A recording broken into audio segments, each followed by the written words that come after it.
ចាស់អើយជាថ្មីម្ដងទៀតយើងបានចូលមកនៅក្រោមព្រះបាទទីរបស់ទ្រង់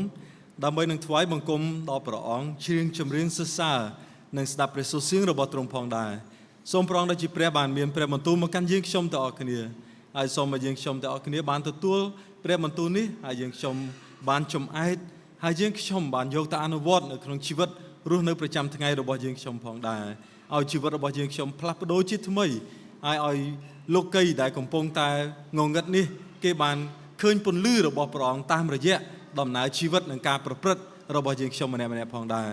យើងថ្វាយការស្ដាប់ព្រះសូរសៀងរបស់ព្រះអង្គថ្វាយទូលបង្គំដែលជាបាវបម្រើរបស់ទ្រង់នាំព្រះយេសានេះសូមគង់នៅជាមួយនឹងទូលបង្គំសូមឲ្យព្រះបន្ទូលបានប៉ះពាល់យើងខ្ញុំទាំងអស់គ្នា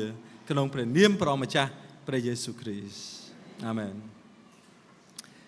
បាទថ្ងៃនេះជាថ្ងៃដែលព្រះអង្គមានបញ្ជូនរស់ពីស្លាប់ឡើងវិញហើយ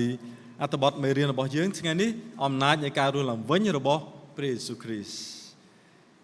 យើងមើលអំពីប្រវត្តិសាស្ត្ររបស់មនុស្សជាតិទាំងអស់ទោះបីជាពួកគេជាមនុស្សបែបណាក៏ដោយគឺគេអត់ទាន់មានឃើញអ្នកណាម្នាក់ដែលរស់ពីស្លាប់ឡើងវិញឡើយនៅក្នុងប្រទេសអេស៊ីបបើសិនជាបងប្អូនបានមើលទៅកាន់ស្ដេចផារ៉ោនគេបានតម្កល់ព្រះសពរបស់ស្ដេចរបស់ពួកគេនៅក្នុងប្រាសាទភីរ៉ាមីតដែលគេសង្ឃឹមថាថ្ងៃណាមួយស្ដេចរបស់ពួកគេនឹងរស់ពីស្លាប់ឡើងវិញសាកសពរបស់ពួកគេអត់បានស្អុយរលួយទេសាកសពរបស់ពួកគេคล้ายទៅជាក្រៀមស្វិតហើយរងចាំពេលវេលាមកដល់ហើយសាកសពនៃស្ដេចនោះនឹងមានការរស់ឡើងវិញប៉ុន្តែរយៈពេលរាប់ពាន់ឆ្នាំសាកសពនោះនៅតែជាសាកសពដដែលទោះបីជាគេមានឧបករណ៍ដើម្បីរក្សាថែទាំអំពីសាកសពនោះឲ្យបានល្អយ៉ាងណាក៏ដោយប៉ុន្តែគ្មានភស្តុតាងប្រវត្តិសាស្ត្រណាមួយដែលនិយាយថាអ្នកទាំងអស់នោះបានរស់ឡើងវិញប៉ុន្តែនៅថ្ងៃនេះយើងបានដឹងហើយថាមានម្នាក់ដែលមានប្រជញ្ញរស់ពីស្លាប់ឡើងវិញហើយប្រជញ្ញដល់រស់ពីស្លាប់ឡើងវិញរបស់ព្រះអង្គនោះគឺព្រះយេស៊ូវគ្រីស្ទហើយការស្លាប់ហើយការរស់ឡើងវិញរបស់ទ្រង់គឺលែងស្លាប់តទៅទៀតជាការពិតនៅក្នុងប្រវត្តិសាស្ត្រនៃពួកជំនុំឬមួយក៏អ្នកជឿនៅក្នុងព្រះគម្ពីរសញ្ញាចាស់និងសញ្ញាថ្មីមានអ្នកស្លាប់ដែរប៉ុន្តែគេរស់ឡើងវិញហើយគេស្លាប់ទៅវិញបានជាព្រះគម្ពីរបានប្រាប់ថាព្រះយេស៊ូវគឺជាផលដំបូងនៃពួកអ្នកដែលបានដេកលក់ព្រះយេស៊ូវគឺជាអ្នកដែលមានប្រជញ្ញរស់ពីស្លាប់មុនអ្នកណាទាំងអស់ហើយអ្វីទៅឡាហ្សាក៏បានប្រោសឲ្យរស់ពីស្លាប់ឡើងវិញមុនព្រះយេស៊ូវគ្រីស្ទហើយនៅក្នុងសម័យកាលហោរ៉ាអេលីយ៉ាបានប្រោសមនុស្សឲ្យរស់ពីស្លាប់ជាច្រើនប៉ុន្តែអ្វីបានជាគេមិនរាប់ថាអ្នកដែលរស់ពីស្លាប់នៅគ្រានោះគឺជាផលដំបូងនៃពួកអ្នកដែលទើបតែដេកលក់ទើបតែក្រោកពីគេដេកលក់ប៉ុន្តែព្រះយេស៊ូវគឺជាផលដំបូងពីព្រោះអ្នកទាំងអស់នោះរស់ពីស្លាប់ប៉ុន្តែគ្រាន់តែមកផ្លែតពួកគេស្លាប់ទៅវិញប៉ុន្តែនៅក្នុងព្រះគម្ពីរបានចែងអំពីព្រះយេស៊ូវគ្រីស្ទទ្រង់បានសុគត3ថ្ងៃព្រះអង្គមានប្រជញ្ញរស់ឡើងវិញហើយគ្មានព្រះគម្ពីរណាដែលបានពិពណ៌នាគ្មានកន្លែងណាដែលពិពណ៌នាថាព្រះយេស៊ូវបានស្លាប់ជាលើកទី2នោះឡើយព្រះអង្គមានប្រជញ្ញរស់ហើយព្រះអង្គមានប្រជញ្ញរស់នៅឱកាសជានិច្ចតរៀងទៅអាមែននេះគឺជាអំណាចនៃការរស់ឡើងវិញរបស់ព្រះយេស៊ូវចឹងយើងមើលនៅទីនេះយើងឃើញថានៅក្នុងសេចក្តីផ្ដើមវាជាសារៈសំខាន់នៃការរស់ឡើងវិញសម្រាប់របស់ព្រះយេស៊ូវសម្រាប់សេចក្តីជំនឿរបស់គ្រីស្ទបរិស័ទបើសិនជាព្រះយេស៊ូវគ្រាន់តែមិនបានរស់ពីស្លាប់ឡើងវិញទេប្រកបណាស់សេចក្តីជំនឿរបស់យើងទៅកាន់អង្គព្រះយេស៊ូវគ្រីស្ទក៏គ្មានប្រយោជន៍អ្វីផ្ដល់សេចក្តីសង្ឃឹមអ្វីមកកាន់យើងតទៅសោះនោះដែរព្រឹត្តិការណ៍នៃការរស់ឡើងវិញរបស់ព្រះយេស៊ូវគ្រីស្ទមិនមែនតែនៅក្នុងព្រះគម្ពីរសញ្ញាថ្មីតែប៉ុណ្ណោះនៅក្នុងព្រះគម្ពីរសញ្ញាចាស់នៅទំនុកអង្គជំពូក16ខ10អេសាយ53ខ10ដល់ខ11បានពិពណ៌នាអំពីសេចក្តីទំនាយនៃអ្នកបម្រើគឺជាព្រះយេស៊ូវគ្រីស្ទដែលរងនៅការរងទុក្ខវេទនាជាច្រើនហើយបន្តមកទៀតព្រះអង្គត្រូវគេយកទៅសម្លាប់ដូចជាកូនឈាមដែលគេយកទៅកន្លែងសម្លាប់ហើយកូនឈាមនោះមិនបានហើបប្រអោសសូម្បីតែបន្តិចប៉ុន្តែសេចក្តីទំនាយមិនបានបញ្ចប់ដោយសារកូនឈាមរបស់ព្រះត្រូវបានយកទៅសម្លាប់ហើយចប់នោះទេកូនឈាមរបស់ព្រះត្រូវបានគេយកទៅសម្លាប់ ប៉ុន្តែ3ថ្ងៃក្រោយមកកូនជាមរបស់ព្រះបានរស់ពីស្លាប់ឡើងវិញហើយបានឈ្នះលើសេចក្តីស្លាប់ឈ្នះទៅលើអំពើបាបហើយឈ្នះទៅលើអរិយសតាំងផងដែរខ្មាំងសត្រូវរបស់លោកអ្នកបងប្អូននៅនឹងខ្ញុំគឺជាត្រនិចចុងក្រោយជាខ្មាំងសត្រូវរបស់យើងគឺជាសេចក្តីស្លាប់បងប្អូននៅនឹងខ្ញុំយើងតយុទ្ធជាមួយនឹងសេចក្តីស្លាប់ចឹងឬអត់បងប្អូនជាអ្នកមានបងប្អូនជាអ្នកមធ្យមបងប្អូនជាអ្នកក្របងប្អូនជាអ្នកក្របំផុតយើងត្រូវប្រយុទ្ធជាមួយនឹងសេចក្តីស្លាប់យើងនេះអំពីមនុស្សមានបំផុតគេត្រូវប្រយុទ្ធជាមួយនឹងអំណាចនៃសេចក្តីស្លាប់ប៉ុន្តែព្រះគម្ពីរបានចែងថាត្រនិចនៃសេចក្តីស្លាប់ចុងក្រោយគ្មានអំណាចលើអង្គព្រះយេស៊ូវឡើយអាមែនព្រះយេស៊ូវបានមានព្រះជន្មរស់ពីស្លាប់ឡើងវិញហើយបានឈ្នះលើអំណាចសូម្បីតែខ្មាំងសត្រូវចុងក្រោយគឺជាសេចក្តីស្លាប់ចឹងការដែលនិយាយអំពីការរស់ឡើងវិញរបស់ព្រះយេស៊ូវគឺជាសេចក្តីទំនាយនៅក្នុងព្រះគម្ពីរសញ្ញាចាស់ដែលនិយាយថាព្រះយេស៊ូវគ្រីស្ទទ្រង់នៅមានព្រះជន្មរស់ពីស្លាប់ឡើងវិញហើយការទាំងអស់នេះមិនមែនគ្រាន់តែព្យាករណ៍អំពីព្រះគម្ពីរសញ្ញាចាស់ប៉ុណ្ណោះការនេះការព្យាករណ៍ពីព្រះយេស៊ូវទ្រង់ផ្ទាល់ម៉ាថាយជំពូក16ខ21និងយ៉ូហានជំពូក2ខ19ដល់ខ21និយាយអំពីព្រះយេស៊ូវបាននិយាយអំពីសេចក្តីទំនាយនៃរូបកាយរបស់ព្រះអង្គរូបកាយរបស់ព្រះអង្គនិយាយអំពីព្រះវិហារនេះត្រូវបានបំផ្លាញព្រះវិហារត្រូវបានបំផ្លាញហើយ3ថ្ងៃក្រោយព្រះអង្គនឹងសាងសង់អំពីព្រះវិហារនោះឡើងវិញគឺជាសេចក្តីទំនាយដែលនិយាយអំពីព្រះកាយរបស់ព្រះយេស៊ូវគ្រីស្ទនឹងត្រូវបានសម្លាប់ត្រូវបានឆ្កាងត្រូវបានសុគតហើយត្រូវបានបញ្ចុះរយៈពេល3ថ្ងៃគឺថ្ងៃសុក្រកាលពីថ្ងៃសុក្រកាលពី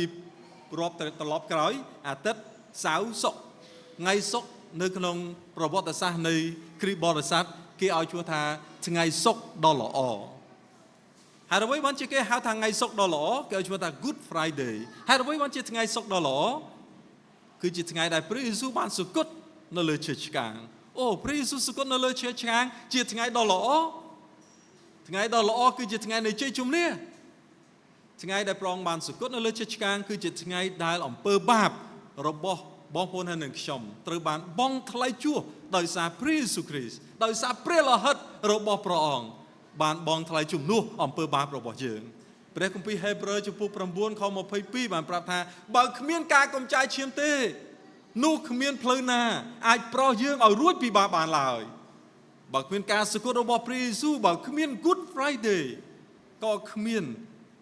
សេចក្តីសង្ឃឹមសម្រាប់លោកអ្នកបងប្អូនឲ្យរួចពីអំពើបាបដែរប៉ុន្តែមិនមែនគឺជាការសុគតរបស់ព្រះអង្គតែប៉ុណ្ណោះផ្ដល់ឲ្យយើងនូវសេចក្តីសង្គ្រោះការសុគតរបស់ព្រះអង្គគឺផ្ដល់ឲ្យយើងនៅការបង់ថ្លៃជំនួសអំពើបាបរបស់យើងប៉ុន្តែថ្ងៃដែលព្រះអង្គមានប្រជញ្ញរស់គឺជាថ្ងៃដែលព្រះអង្គបានធានាឲ្យយើងមានសេចក្តីសង្ឃឹមនៅចំពោះព្រះអង្គម្ដងទៀតអាមែនចឹងនិយាយអំពីការរស់ឡើងវិញរបស់ព្រះយេស៊ូវទំនាយនៅក្នុងព្រះគម្ពីរសញ្ញាចាស់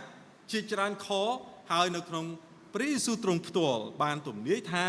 នឹងមានការដែល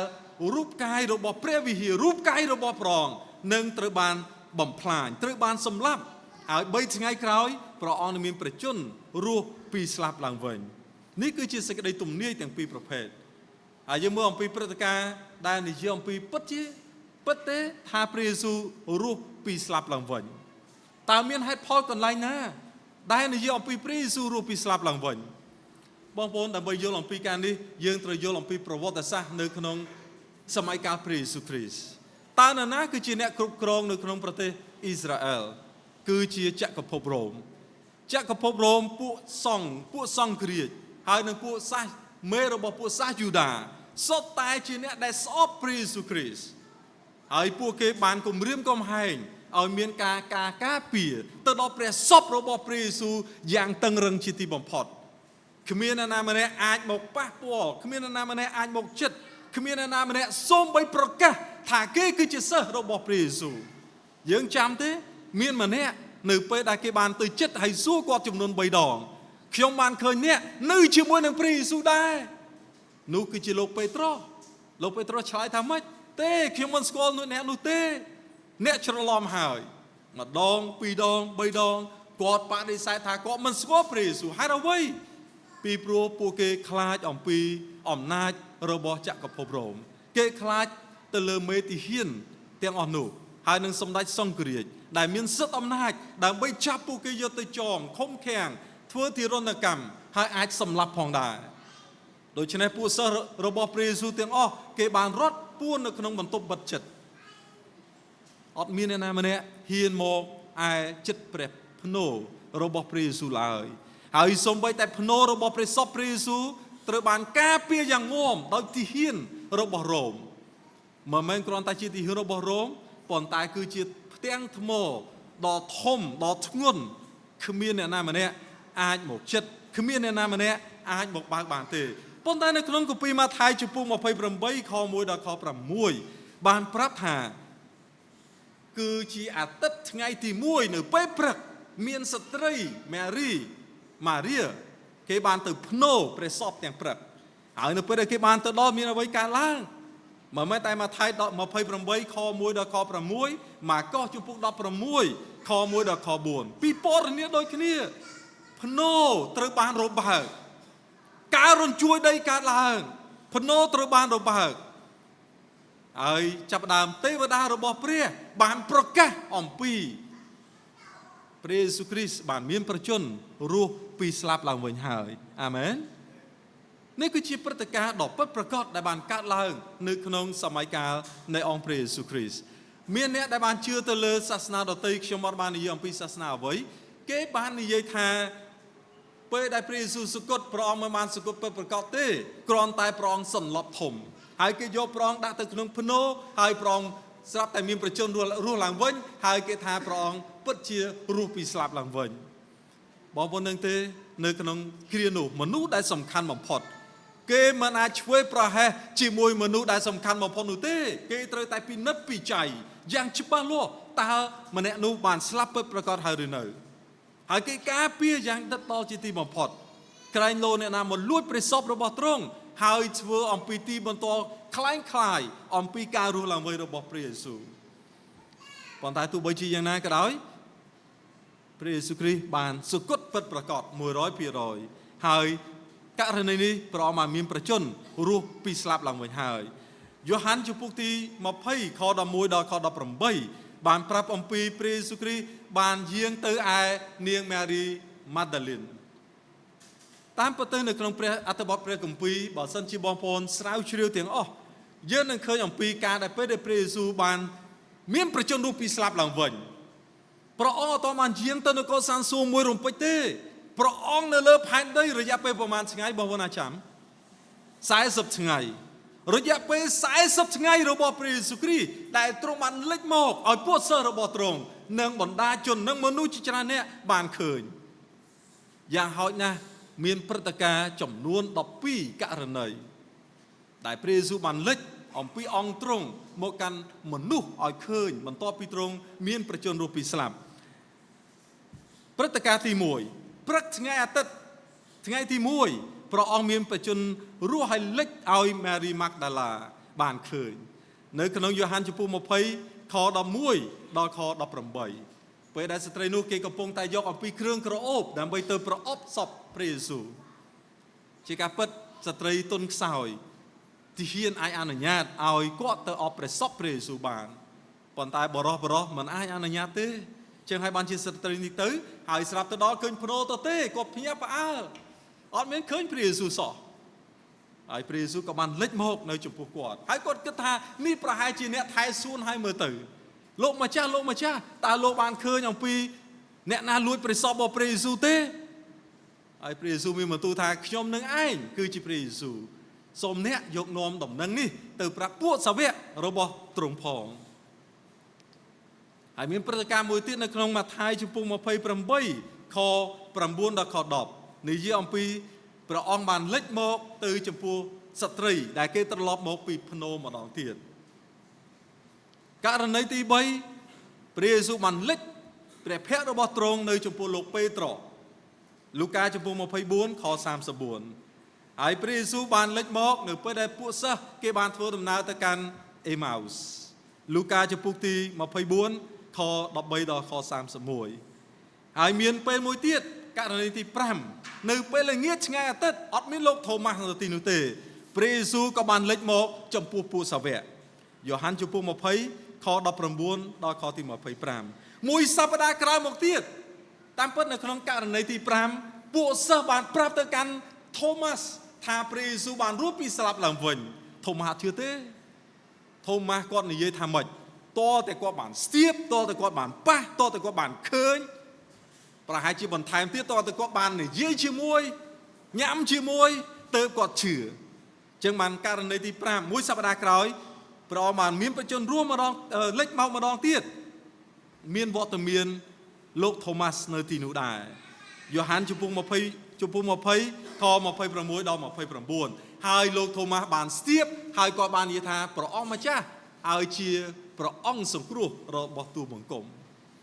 ព្រះយេស៊ូវមានបន្ទូលថាថូម៉ាស់អើយអ្នកមានពរហើយដោយព្រោះអ្នកបានឃើញថាព្រះយេស៊ូវបានមានប្រជញ្ញរស់នៅចំពោះអ្នកបានជឿដោយព្រោះអ្នកមើលឃើញអ្នកបានពរហើយប៉ុន្តែព្រះយេស៊ូវមិនបានបញ្ចប់អំពីប៉ុណ្ណឹងព្រះអង្គមានបន្ទូលថាអ្នកណាដែលជឿហើយមើលមិនឃើញអ្នកមើលមិនឃើញអំពីការរស់ឡើងវិញរបស់ព្រះយេស៊ូវតែជឿគឺជាបងប្អូននៅនឹងខ្ញុំព្រះអង្គមានបន្ទូលថាបងប្អូនបានទទួលព្រះពរច្រើនជាងលោកថូម៉ាស់ទៅទៀតឃើញហើយចាំបាច់ជឿអីបើយើងឃើញតែហើយយើងស្ទាបយើងឃើញហើយមិនចាំបាច់ជឿក៏ជឿដែរប៉ុន្តែនៅពេលដែលយើងមើលអត់ឃើញបានជាគេរាប់ថាជាសេចក្តីជំនឿចាំទេនៅក្នុងហេព្រើរជំពូក11ខ1ខ3ខ6និយាយអំពីសេចក្តីជំនឿគឺជឿថាអ្វីដែលយើងមើលអត់ឃើញប៉ុន្តែវាកើតឡើងពិតប្រាកដមែនហើយអ្នកដែលគ្មានសេចក្តីជំនឿមិនអាចគប់ប្រហារតីទៅចំពោះព្រះបានឡើយករណីទី7 3សប្តាហ៍ក្រោយមកទៀតព្រះអង្គបានលេចទៅចំពោះពួកសិស្សរបស់ទ្រង់នៅច្រាំងទន្លេកាលីលេវ៉ាវនៅទីនោះពួកគេទាំងអស់គ្នាព្រះយេស៊ូវលេចមកហើយសួរពួកគេថាអ្នកកំពុងធ្វើអីពួកសិស្សទាំងនោះគេត្រឡប់ទៅកាន់ទួនាទីការងាររបស់ពួកគេសារជាថ្មីម្ដងទៀតពួកគេជាសិស្សរបស់ព្រះអង្គប៉ុន្តែពេលនេះព្រះយេស៊ូវសគត់ហើយពួកគេខ្លាយទៅជាអ្នកនេសាទត្រីវិញព្រះអង្គសួរថាកូនអើយមានអ្វីញ៉ាំអត់ហើយបន្តមកទៀតពួកគេក៏បានរៀបចំម្ហូបអាហារជាត្រីនោះទៅកាន់ព្រះយេស៊ូវចឹងព្រះយេស៊ូវបានទទួលទានអាហារជាមួយនឹងពួកគេនៅពេលនោះហើយបន្តមកទៀតព្រះអង្គបានលេចមកម្ដងទៀតជាលើកទី8គឺទៅដល់អ្នកទាំង11នាក់នៅលើភ្នំនៃស្រុកកាលីលេដោយតែព្រះយេស៊ូវបានមានបន្ទូលថាអ្នករាល់គ្នានឹងជួបព្រះអង្គនៅលើភ្នំមួយគឺនៅឯស្រុកកាលីលេទៅជួបព្រះអង្គនៅទីនោះម៉ាថាយជំពូក28ខ16ដល់ខ20ការលេចឡើងរបស់ព្រះយេស៊ូវជាលើកទី9ទៅដល់មនុស្សចំនួន500នាក់បងប្អូនហើយបើសិនជាការលេចឡើងរបស់ព្រះយេស៊ូវ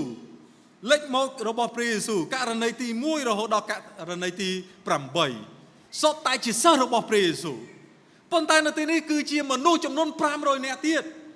សួរតើ500នាក់នេះអាចជាស្មោបន្តคล้ายៗបានទេប្រកាសជាមិនអាចទេចឹងកូរិនថូសខ្សែទី1ចំពោះ15ខ6បានពិពណ៌នាថាមនុស្ស500នាក់បានឃើញអំពីវត្តមានរបស់ព្រះយេស៊ូវបានយាងមកនៅចំពោះពួកគេហើយចិត្តដល់ថ្ងៃទី40មកបានមកដល់ព្រះយេស៊ូវបានលេចមកទៅចំពោះលោកយ៉ាកុបម្ដងទៀតកូរិនថូសខ្សែទី1ចំពោះ15ខ7ហើយនៅក្នុងលូកា24ខ50ដល់51គឺព្រះអង្គបានលេចមកម្ដងទៀតនៅភូមិបាតបេថានីហើយចុងបញ្ចប់គឺករណីទី12គឺជាការដែលព្រះយេស៊ូវបានលេចមកនៅចំពោះលោកសាវកប៉ុលនៅពេលដែលលោកធ្វើដំណើរទៅកាន់ទីក្រុងដាម៉ាស់ដើម្បីនឹងសុំច្បាប់ចាប់សម្លាប់អ្នកជឿព្រះយេស៊ូវដោយស្របច្បាប់កិច្ចការចំពោះ9ខទី3ដល់ខទី6ត្រឡប់មកវិញការលេចឡើងរបស់ព្រះយេស៊ូវទាំង12លើកទៅចំពោះមនុស្សខុសៗគ្នាមានប្រយោជន៍អ្វីគឺកន្លែងនេះបញ្ជាក់ប្រាប់ថាការរស់ឡើងវិញរបស់ព្រះយេស៊ូវគ្រីស្ទគឺពិតប្រាកដគ្មានការខ្លែងបន្លំណាមួយទេពីព្រោះការលេចឡើងវិញរបស់ព្រះយេស៊ូវជាម្ដងហើយម្ដងទៀតម្ដងហើយម្ដងទៀតនៅពេលដែលអ្វីដែលព្រះយេស៊ូវមានបន្ទូលជា2ដង មានន័យថាព្រះអង្គបានធានាអំពីការអះអាងនោះត្រឹមត្រូវចុះបើសិនជាព្រះអង្គមិនមែនមានបន្ទូលតែ2 ដងនៅទីនេះព្រះអង្គមានបន្ទូលដល់ទៅ12 ដងតើមិនមែនជាសេចក្តីពិតដែលយើងអាចទុកចិត្តបានទាំងស្រុងទេឬអីឥឡូវយើងមើលបន្តទៀតតើការលេចឡើងវិញរបស់ការរស់ឡើងវិញរបស់ព្រះយេស៊ូវសំខាន់អ្វីសម្រាប់យើងឬអត់ការរស់ឡើងវិញរបស់ព្រះយេស៊ូវមានសារៈសំខាន់សម្រាប់យើងបញ្ជាក់ថាព្រះអង្គគឺជាព្រះពិតប្រាកដព្រះអង្គពិតជាព្រះអង្គមានអំណាចឈ្នះលើអ្វីៗទាំងអស់អ្វីដែលទ្រង់មានបន្ទូលអ្វីដែលមានសេចក្តីទំនាយពីព្រះអង្គវាคล้ายទៅជាការពិតបើគ្មានការរស់ឡើងវិញរបស់ព្រះយេស៊ូវទេយើងស្ថិតនៅក្នុងអំពើបាបដដែលបើគ្មានការរស់ឡើងវិញរបស់ព្រះយេស៊ូវទេការប្រកាសដំណឹងល្អទៅជាឥតប្រយោជន៍ការដែលព្រះអង្គមិនមានប្រជញ្ញរស់ឡើងវិញទេយើងប្រកាសជាគ្មានសង្ឃឹមនៃថ្ងៃជំនុំជម្រះរបស់យើងជាអ្នកជឿឡើយអ្នកជឿមានសេចក្តីសង្ឃឹមទៅលើការរស់ឡើងវិញរបស់ព្រះយេស៊ូវនោះឯងសេចក្តីសង្ឃឹមនៃការដែលយើងមកជាមនុស្សរបស់ព្រះយេស៊ូវបុណ្យណូអែលបង្ហាញអំពីភ្លឺរបស់ព្រះស្ថានសួគ៌ប៉ុន្តែការយើងរស់ពីស្លាប់ឡើងវិញរបស់ព្រះយេស៊ូវបញ្ជាក់អំពីសេចក្តីសង្ឃឹមថាអ្នកដែលជឿប្រកបណាស់នឹងអាចទៅស្ថានសួគ៌បានអាមែនបើសិនជាអត់មានការរស់ឡើងវិញរបស់ព្រះយេស៊ូវសេចក្តីជំនឿរបស់យើងឥតប្រយោជន៍អត់មានប្រយោជន៍អ្វីសោះហើយបើយើងជឿទៅលើព្រះណាក៏ដោយដែលគ្មានការរស់ឡើងវិញទេគ្មានសង្ឃឹមសម្រាប់យើងឡើយចឹងបងប្អូននៅខ្ញុំជាមនុស្សដែលមានពរជាងគេបំផុតហើយអ្វីបានជាយើងមានពរជាងគេបំផុតពីព្រោះយើងបានស្គាល់ព្រះដ៏ពិតនៅក្នុងជីវិតយើងស្គាល់ផ្លូវដ៏ត្រឹមត្រូវដែលនាំយើងទៅនគរស្ថានសួគ៌ដ៏ពិតប្រាកដការរស់ឡើងវិញគឺជាការធានាអំពីការរស់ឡើងវិញរបស់យើងទាំងអស់គ្នាដែរមិនមែនគឺជាការរស់ឡើងវិញរបស់ព្រះយេស៊ូវគ្រាន់តែជារឿងរបស់ព្រះយេស៊ូវមិនមែនគ្រាន់តែជាប្រវត្តិសាស្ត្រប៉ុន្តែជាការធានាអះអាងបងប្អូននឹងទេហេតុអ្វីបានជាសពថ្ងៃយើងមានបានធានារ៉ាប់រងឬមួយក៏បានបសសបានបសសមានស្វ័យនយោជន៍ហើយមានអ្នកដែលធ្វើការនៅក្នុងជួររដ្ឋាភិបាលក្តីក្រៅរដ្ឋាភិបាលក្តីយើងមានបានបសសទាំងអស់ឬមួយក៏យើងហៅថាបានinsurance សម្រាប់ផ្សេងទៀតវាស្រួលសម្រាប់យើងពេលណាដែលបងប្អូនមានបញ្ហាសុខភាពយើងអត់សូវមានលុយក៏ដោយយើងមើលអំពីមន្ទីរពេទ្យណាជាដៃគូរបស់យើងអាចប្រាប់គេថានេះជាបានបសសរបស់ខ្ញុំឆែកមើលខ្ញុំពិតជាបង់ឲ្យអ្នករាល់ខែទោះបីជាតិចក្តីច្រើនក្តីពេលនោះមន្ទីរពេទ្យដែលជាដៃគូបានពិនិត្យព្យាបាលបងប្អូនហើយបន្តមកគេមិនយកលុយយើងសូម្បីតែ1រៀលអញ្ចឹងឬអត់បានធានារ៉ាប់រងបានបសសនៃការរស់ឡើងវិញរបស់ព្រះយេស៊ូវដូចគ្នាធានាប្រាប់យើងថាបងប្អូនមានកម្មសិទ្ធិនៃស្ថានសួគ៌ការរស់ឡើងវិញរបស់លោកអ្នកបងប្អូននឹងមានជាប្រកបគ្មានអ្នកណាម្នាក់អាចបន្លំយើងបានទេបងប្អូនដឹងទេសពថ្ងៃនេះមានអ្នកខ្លះគេបង្រៀនយើងមានក្រុមនិកាយដែលគេឲ្យឈ្មោះថា Calvin ប៉ុន្តែមានក្រុមមួយឈ្មោះថា Hyper Calvin ក្រុម Hyper Calvin នេះគេបាននិយាយថាពេលខ្លះយើងអាចបាត់បង់សេចក្តីសង្គ្រោះរបស់យើងបើមិនតែយើងធ្វើបែបយ៉ាងដូចនេះបែបយ៉ាងដូចនោះបងប្អូនហើយពេលដែលបងប្អូនបានទទួលសេចក្តីសង្គ្រោះតែមួយគ្រាបងប្អូនមិនដែលបាត់បង់សេចក្តីសង្គ្រោះរបស់បងប្អូនឡើយអាមែនទោះបីជាពេលខ្លះសេចក្តីជំនឿរបស់យើងធ្លាក់ចេញបន្តិច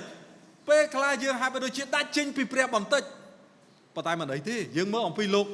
ពេត្រុសនិងយូដាអេស្កាយុតខុសគ្នាដាច់កុំឲ្យយល់ច្រឡំពេត្រុសគាត់បានបដិសេធព្រះសូម្បីតែចំនួន2 ដងប៉ុន្តែព្រះអង្គមិនដែលបោះបង់ពេត្រុសចោលទេព្រះអង្គនៅតែនឹកចាំអំពីម្នាក់ដែលព្រះអង្គបានបង្ហូរព្រះលិខិតរបស់ទ្រង់ជំនួសព្រះអង្គផ្ដល់ឱកាសហើយនាំពេត្រុសត្រឡប់មកកាន់កិច្ចការបម្រើព្រះរហូតដល់គាត់ហ៊ានលះបង់ជីវិតសម្រាប់ដំណឹងល្អនៃព្រះប៉ុន្តែយូដាអេស្កាយុតមិនមានការប្រែចិត្តពិតប្រាកដអ្វីទេគ្រាន់តែគាត់សោកស្ដាយអំពីអ្វីដែលគាត់ធ្វើខុសហើយសោកស្ដាយហើយគាត់មិនបានប្រែចិត្តគាត់នៅគ្រាន់តែសោកស្ដាយតែប៉ុណ្្នឹងបងប្អូនហើយកុំសោកស្ដាយទៅលើទង្វើដែលយើងធ្វើខុសអ្នកណាក៏ធ្វើខុសដែរប៉ុន្តែចូលត្រឡប់មកកាន់ព្រះអង្គពិតប្រាកដហើយបានទទួលបានបសសនៃសេចក្តីជំនឿរបស់យើងពិតប្រាកដ dương mình bắt sẽ đây sừng cửu lại amen ông nãy sầm rập dương chỉ kêu bò sạt dương miênเปรเจสตาระบบเปรอย่างคลั่งอย่างเลื่อนล้นสำหรับยืงได้พระองค์มันพระดอมาการยืงได้ชีเนี่ยได้บานชื่อเลยพระองค์อำนาจในการรู้หลังเวรบตรงบานพระดอในเปรเจสตาดอคลั่งในขนมชีวิตระบบยืงแต่ออกเนี่ยพระองค์บานเชื่อเรื่องพระเยซูคริสต์ได้เอารูปพิสลับหลังเวรให้บานด่าพระองค์ในขังสตัมใน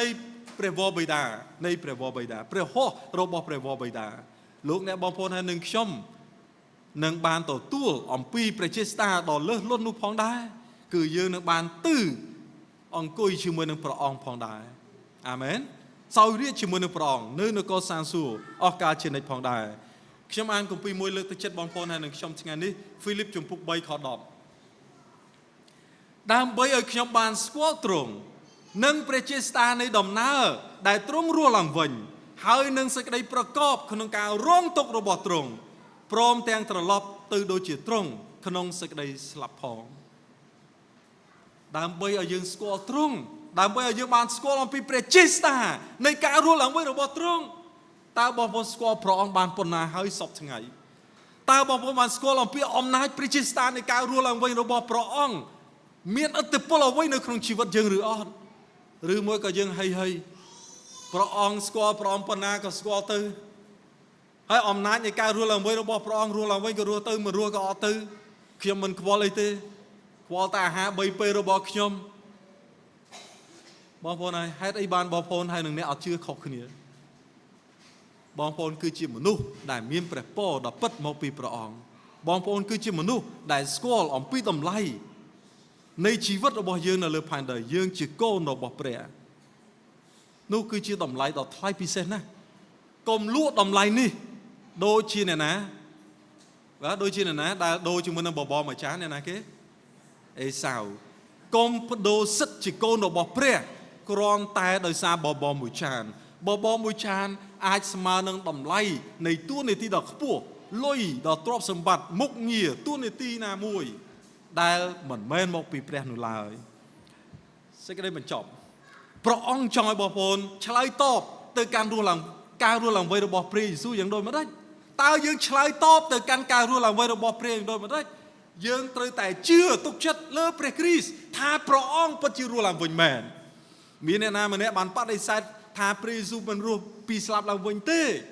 នោះយើងត្រូវតែមានការឆ្លើយតបទៅកាន់ពួកគេវិញថាពិតណាស់ព្រះយេស៊ូវដែលខ្ញុំជឿព្រះអង្គមានប្រជញ្ញរស់ពីស្លាប់ឡើងវិញមែន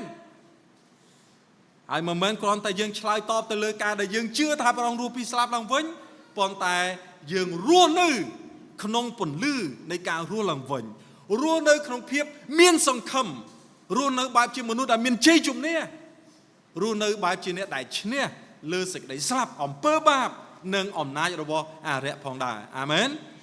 កុំរស់នៅបែបជាអ្នកដែលបរាជ័យរស់នៅក្នុងជីវិតដែលទទួលអំពីសេចក្តីល្បួងធ្លាក់ទៅក្នុងសេចក្តីល្បួងបញ្ហារហូតកើតទុក្ខរហូតអស់សង្ឃឹមបាក់ទឹកចិត្តរហូតតើការរស់ឡើងវិញរបស់ព្រះយេស៊ូវមានឥទ្ធិពលអ្វីសម្រាប់យើងធានាថា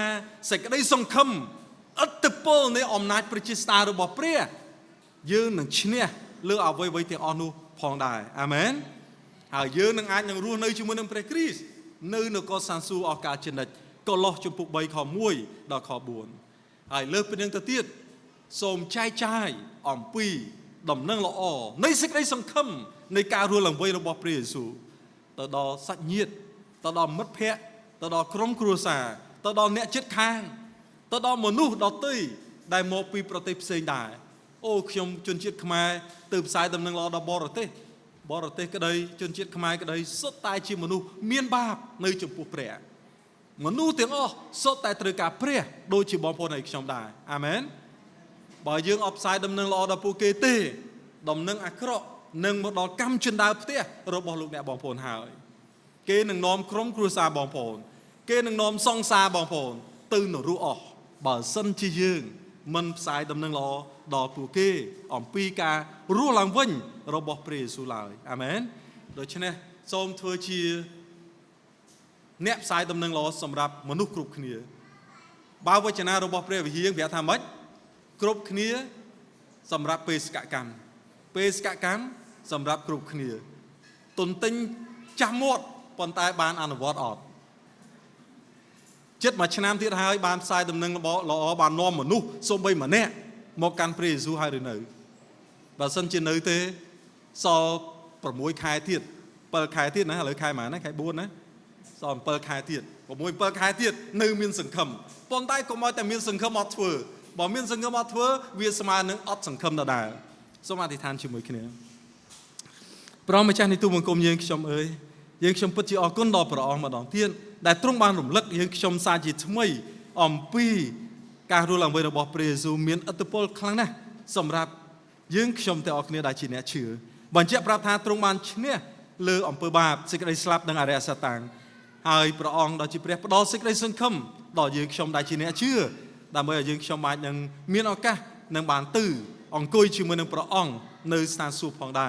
หายส่งมายืงชมแต่ออกนี้บานเชื่อเลือเปรียบบรรทุระบบตรงหายบานอนุวัตเปรียบบรรทุนี่เด็กขนมชัดระบบยืงชมหายยืงชมมันใจเปรียบบรรทุนี่ตัวดอเนี่ยดอเทียดแต่งสัญญ์ครมครูซามัดแพะนังเนี่ยได้จิจนบริเตได้มาดูในขนมตึกได้ยิงชมพองได้เอาเก็บบานลือตำแหน่งรอระบบพระองค์เอาเก็บบานปลายเจ็ดเอาเก็บบานตัวชี้จุ่มเนี่ยชี้เนี่ยเลือรอแตงตรนิกในขมังสตรีจงกล่าวคือจิตสกได้สลับหนุพองได้กงในจุ่มยิงชมให้ปลายยิงชมเนี่ยพระองค์ตู้บังคมยิงชมแต่ออกเนี่ยทีนี้สมชัดไอ้ตู้บังคมยิงชมเจนตือขนมเปลี่ยนเนียมพระองค์มาจ้าพระเยซูคริสต์